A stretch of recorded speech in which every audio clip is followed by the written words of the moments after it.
Bonjour les inventes, je vais vous expliquer ce que c'est que la valeur ajoutée. Donc c'est quelque chose d'assez compliqué à comprendre. Je crois que c'est le chapitre le plus difficile d'économie droit. On le reverra sûrement l'année prochaine, mais je préfère qu'on le voit d'abord cette année au moins une fois, comme ça sera plus facile à assimiler l'année prochaine. Alors concrètement, la valeur ajoutée, ça va être l'argent que crée l'entreprise. Donc plus précisément, je vais vous donner un exemple. Mettons que demain vous créez un sac à main, d'accord? On va dire que c'est un sac à main de marque, comme ça vous allez le vendre cher. Donc, vous créez un sac à main. Pour créer ce sac à main, il a fallu utiliser du tissu, donc ça vous a coûté de l'argent. On va dire n'importe quoi, on va dire que c'était 20 € pour le tissu. Vous avez dû acheter une fermeture éclair, ce qui est logique pour le fermer. On va dire qu'elle coûtait 5 €. Et pour pouvoir assembler le sac à main, il a fallu une machine à coudre. Et cette machine, elle utilise de l'électricité. Donc l'électricité, on va dire que votre facture, elle coûte 15 € par mois. Donc là, c'est exagéré. Normalement, ça coûte plus cher que ça. Mais là, pour l'instant, vous allez dépenser 20 € de tissu, 5 € de fermeture et 15 € d'électricité. Donc, ça vous fait un coût total pour produire le sac à main de, si je dis pas de bêtises, 35 et 5, 40 €. Donc, il vous coûte 40 € à faire ce sac à main. Donc, vous n'allez pas le vendre 40 €, sinon vous ne faites pas d'argent. Et là, pour l'instant, vous n'avez toujours pas payé le salarié qui a fabriqué le sac à main. C'est juste les coûts de combien ça vous a coûté à fabriquer. Donc, pour pouvoir payer votre salarié et vous faire de l'argent, il va falloir le vendre plus cher que ce que ça vous a coûté à faire. On va dire qu'on va le vendre, 100 €. Bon, du coup, c'est plus vraiment du luxe, mais bon, on le vend 100 €. Donc, la valeur ajoutée, c'est combien on a créé d'argent grâce à ce sac. Donc, on n'a pas créé 100 € puisqu'il nous a coûté 40 € à faire. Donc, la valeur ajoutée, c'est combien on a gagné moins combien ça nous a coûté à faire.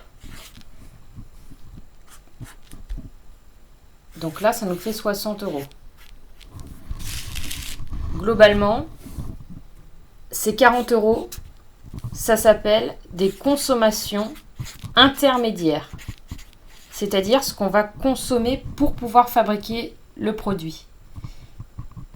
Et les 100 €, je ne sais pas si vous vous souvenez, mais l'argent qu'on se fait en produisant quelque chose, ça s'appelle le chiffre d'affaires. D'accord ? Donc en fait, la valeur ajoutée, donc l'argent créé par l'entreprise, c'est le chiffre d'affaires moins les consommations intermédiaires. Mais ces 60 € qu'on s'est fait, à votre avis, est-ce que ça va dans la poche du fabricant ?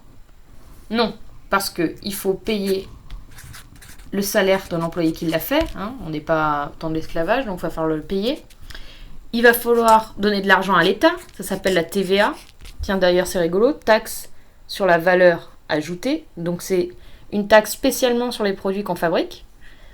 Donc, une fois qu'on a payé les salaires, l'État, on peut mettre de l'argent dans l'entreprise, de ce qui reste, ou rembourser les banques si on avait investi dans notre entreprise. Mettons que pour créer votre entreprise, vous avez demandé 10 000 € à la banque, et que tous les mois vous remboursez 1 000 €, avant de vous mettre l'argent dans les poches, vous devez les 1 000 € à l'entreprise.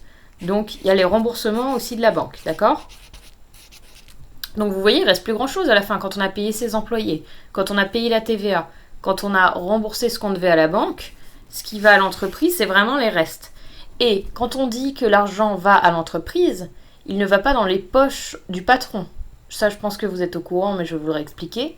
Soit il est distribué aux actionnaires, donc aux propriétaires de l'entreprise, c'est-à-dire ceux qui ont mis de l'argent au départ pour que l'entreprise fonctionne, soit l'argent est réinvesti, c'est-à-dire que si on marche bien, on se dit « ce sac à 60 €, on en a vendu des dizaines de milliers, autant en faire plein d'autres, qu'est-ce qu'on va faire ? On va réinvestir en rachetant d'autres machines à coudre, en agrandissant l'entreprise, en créant une branche parallèle pour faire des pochettes, des jeans, ce que vous voulez. » Donc en fait, au final, l'argent gagné par l'entreprise, une fois qu'on a payé tout le monde et le patron s'est payé, ça ne va pas dans les poches du patron.